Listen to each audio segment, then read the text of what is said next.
Brújula Internacional.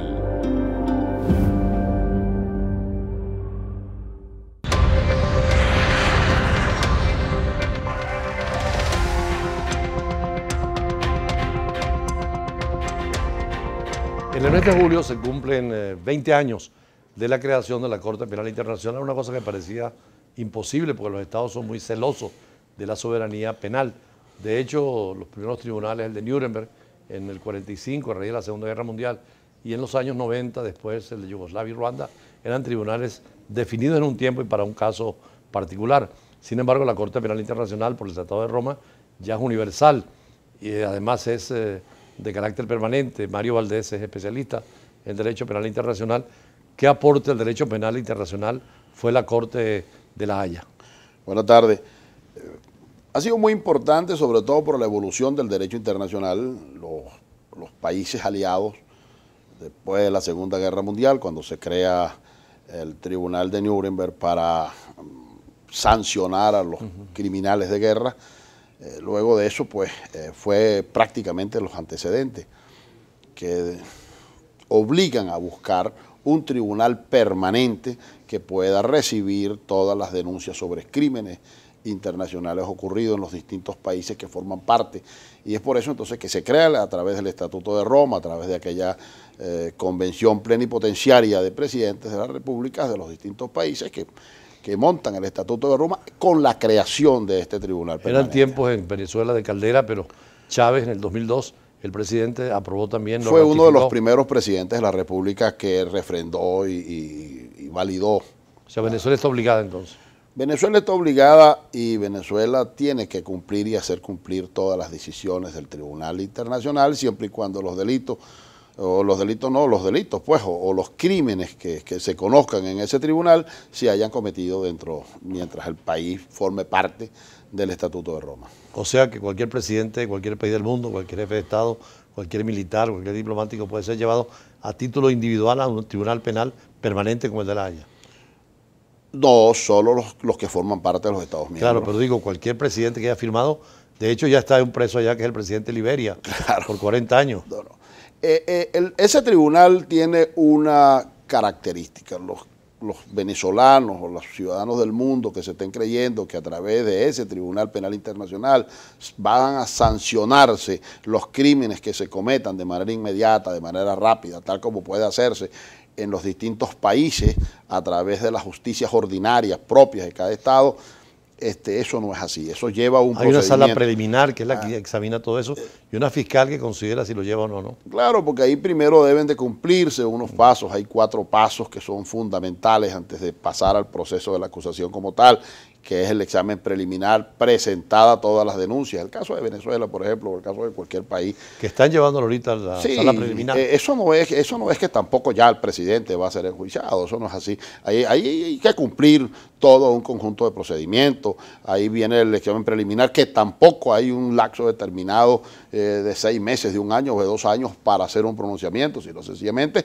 se están investigando, comienzan a procesarse, luego viene la fase de investigación, la fase de un proceso oral, y entonces después de eso, si se consideran que hay elementos suficientes en ese tribunal de primera instancia de la Corte Penal Internacional, será que se procede a las acusaciones. Ahora hay casos concretos ya. El presidente de Sudán tiene una orden de arresto y no puede salir de Sudán, condenado por la Corte Penal Internacional, y el presidente de Liberia está preso en La Haya.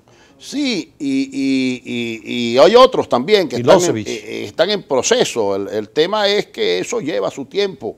Y como todo proceso, pues hay que darles a todos el juicio, el proceso justo, el derecho a la defensa, tienen sus excepciones. Y entonces las pruebas no puede ser que solo, no, aquí están las pruebas como la gente considera. Es que llevamos una carretilla de pruebas. No, el problema no es llevar la carretilla de pruebas. El problema es que las pruebas tienen que ser procesadas, tienen que ser analizadas y tienen que tener un fundamento de tal manera, pero que también el acusado tenga el derecho a la defensa, tenga derecho a rebatirla, tenga sus excepciones, como se hace en todos los procesos penales. Ahora, son solo 4 delitos por los cuales se puede llevar a la Corte Penal Internacional. Sí, el delito de genocidio, el delito de agresión, el delito de crímenes de guerra y los crímenes de lesa humanidad. Lesa humanidad es interesante porque es una lista larga de violaciones de derechos humanos fundamentales, ¿no? Claro, y allí entre los crímenes de lesa humanidad se conocen casos de corrupción y se conocen hechos de algunas naturalezas de estas. Sin embargo, por ejemplo... Prisión, tortura, todo eso. Sí, yo vengo sosteniendo la posibilidad de la incorporación de dos nuevos delitos fundamentalmente, que es el delito de corrupción, que en nuestros países de América Latina está en boga. Casi todos nuestros países tienen sus presidentes de la República y altos funcionarios sometidos a juicios, unos presos, otros buscados, otros, es decir, procesados por los delitos de corrupción que se han internacionalizado. Entonces ya el delito de corrupción no es solo en un estado, sino que son 3, 4, 5 estados. Ya hay empresas multinacionales que tienen 12 y 13 países que están implicados en el mismo delito. Pero además del delito de corrupción está también el delito de narcotráfico. El delito de narcotráfico lo vemos nosotros entonces que campea por todos nuestros países latinoamericanos. Y muchos de nuestros países latinoamericanos pues se eximen o no hay mucha consistencia para la investigación de estos procedimientos. Por eso y muchos de esos crímenes entonces quedan ahí. Es por eso que yo vengo planteando con mucha fuerza y ya está cogiendo bastante vuelo la creación de un Tribunal Penal Internacional de las Américas que además de los delitos contemplados en el Estatuto de Roma pueda contemplar estos dos delitos de corrupción y narcotráfico. Sí, los africanos también lo están considerando en la Organización de la Unidad Africana. Son 53 estados de crear un tribunal penal regional, porque... Lo de ellos ha ido avanzando. Sí. Y bueno, y en Venezuela es posible también la tesis en América Latina, un tribunal penal latinoamericano o regional, ¿no? Claro, esto se da fundamentalmente cuando que no sería el caso necesariamente venezolano, puede ser el caso de cualquier país latinoamericano en esta circunstancia, pero el hecho, por ejemplo, de acudir al Tribunal Penal Internacional de La Haya es porque exactamente en el territorio donde se cometen los crímenes, bueno, se tarda para que haya justicia, para que pueda iniciarse los procesos, para que haya sentencia, los procesos se retrasan, casi nunca funcionan, entonces es necesario que exista un tribunal supra, un tribunal internacional que pueda tener permanencia y que tenga juridicidad para, como vía complementaria, solucionar esos crímenes y esos crímenes no queden sin castigo. Por cierto, es bueno aclarar que hay dos tribunales en La Haya de carácter internacional, la Corte Penal, que es para sancionar a individuos, pero también la Corte Internacional de Justicia, que es cuando hay conflicto entre estados, que precisamente Venezuela, Guyana quiere llevarla ahora por el tema del Esequibo. Sí, yo siempre he considerado que no era necesario que haber llegado a esos extremos, inclusive yo creo que hoy Venezuela pudiera seguir planteando la posibilidad que por la vía del buen marchante, por la vía de la negociación bilateral, inclusive con un tercero que pueda servir de mediador, nosotros buscar una solución a ese conflicto.